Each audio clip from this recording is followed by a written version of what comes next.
This medal represents what the country has always stood for: sacrifice.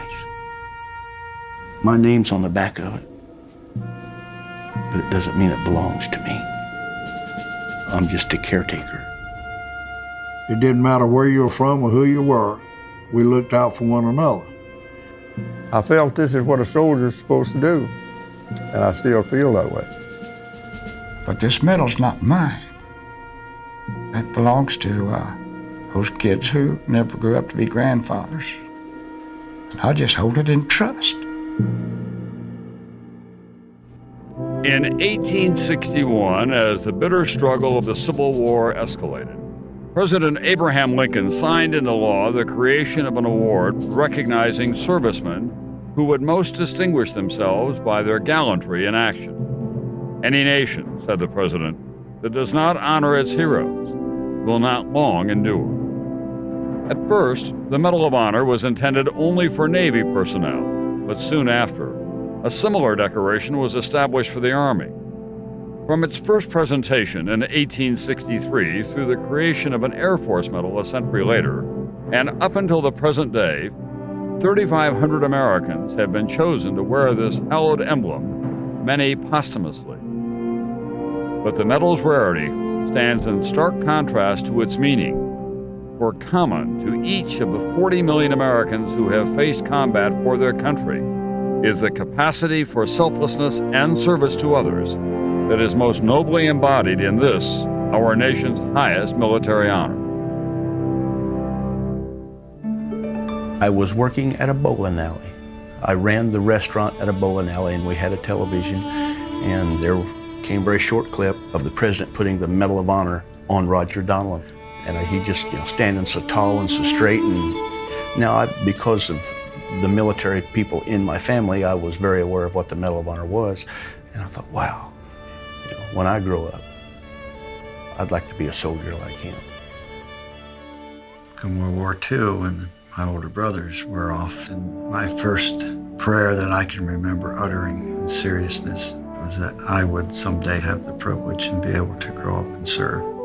I grew up in Cedar Rapids, Iowa. It was the Midwest, middle class, sunshine, rainbows, green grass, you don't have to lock the door kind of neighborhood. I started work at an early age. In Oklahoma, it was economically depressed. I think I was carrying 100-pound cement at 12 years old. My father was a tough man. He knew how to survive. I learned land navigation from him. And of course, how to shoot. He was a good shot. I was liberated from the German camp by the 11th Armored Division. This was something you never forget. So I made a promise. Lord help me, if I ever go to America, I'm gonna become a G.I. Joe. In 1952, I got a letter in the mail and it says, "Greetings.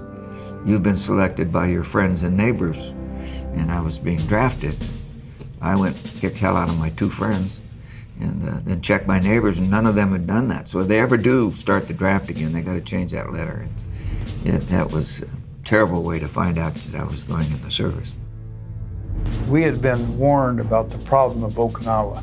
The night before, we were told that the entire 1st Marine Division was expendable.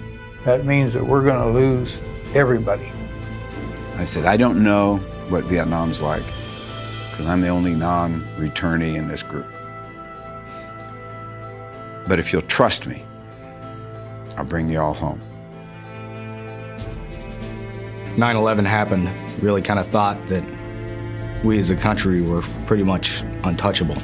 And our battalion commander telling us that, look, boys, from this day forward, our world has changed, and we need to be ready for it.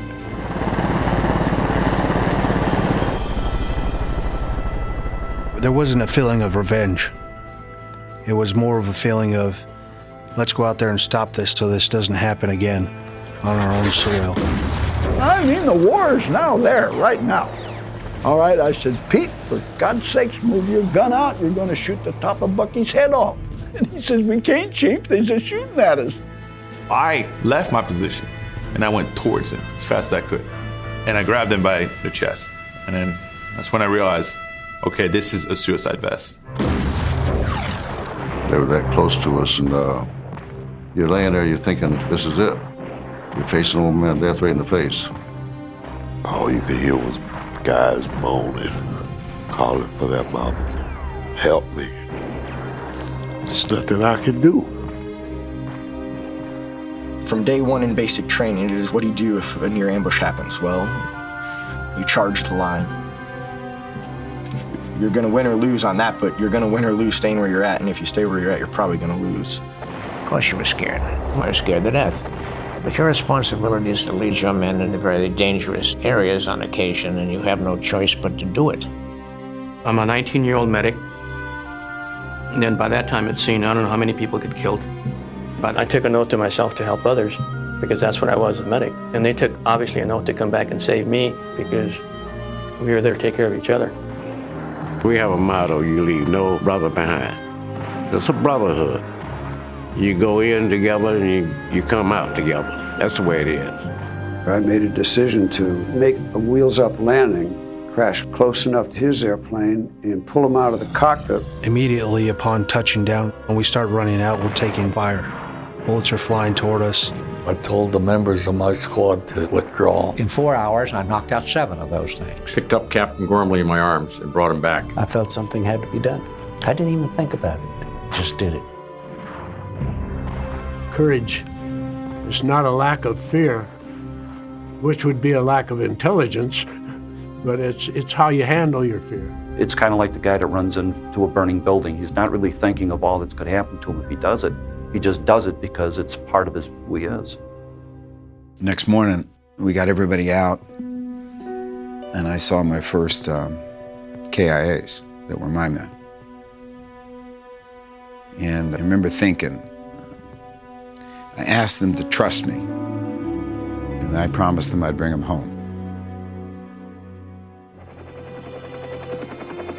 As a young officer, you have the opportunity, the burden and the privilege to look a young man in the eye and ask him to go do something.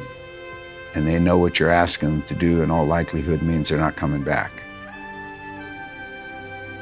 And these American soldiers look in the eye and they wink and say, "Got it, sir." Grab their weapon and off they go.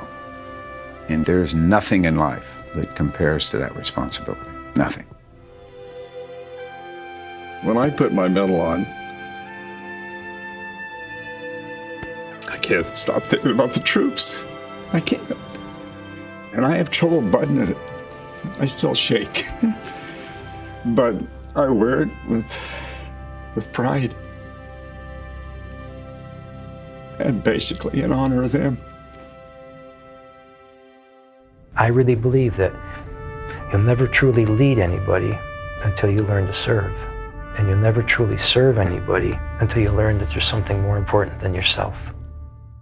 Those who know about it do appreciate it, but I don't think it's important to appreciate the medal or the living recipients.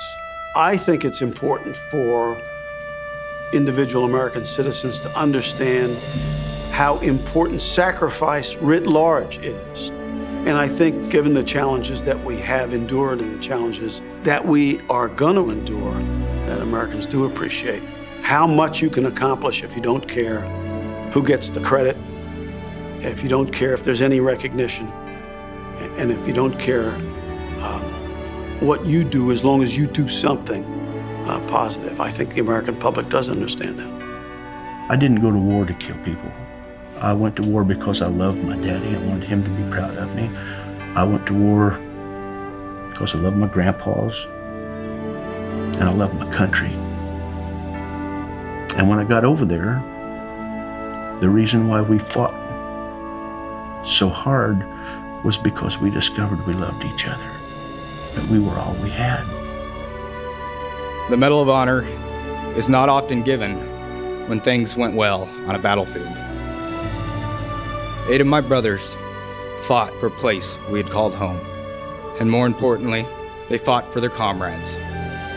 They gave their lives in that defense. They are the real heroes here today. I will wear it with dignity and humility and carry each of them in my heart for the rest of my life.